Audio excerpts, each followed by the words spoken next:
Assalamualaikum warahmatullahi ta'ala wabarakatuh. Alhamdulillah, wassalatu wassalamu ala rasulillah wa amma ba'd.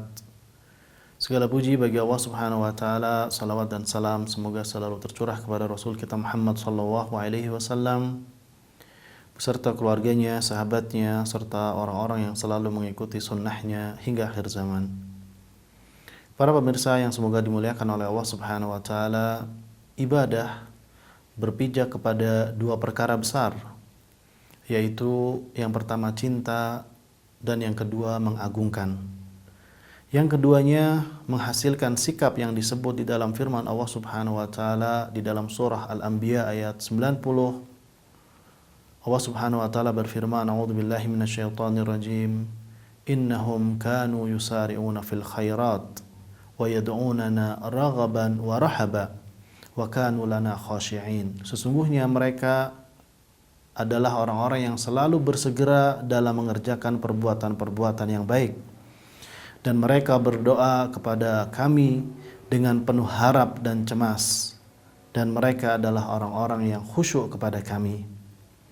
Maka dengan kecintaan muncul keinginan untuk melaksanakan, dan karena mengagungkan timbul rasa ketakutan dan kekhawatiran akan siksanya Allah Subhanahu wa taala. Oleh karena itu, ibadah berarti perintah-perintah dan larangan-larangan.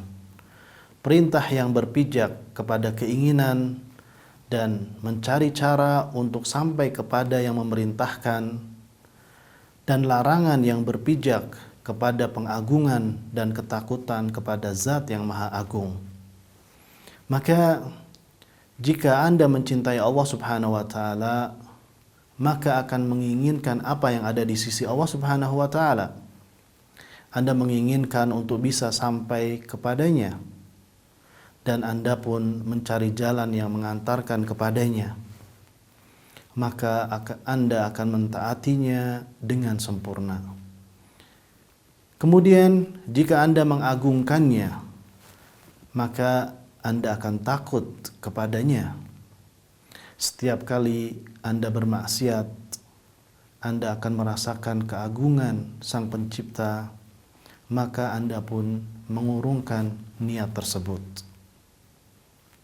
Hadza wallahu ta'ala alam wa sallallahu ala nabiyyina Muhammad wassalamu alaikum warahmatullahi ta'ala wabarakatuh.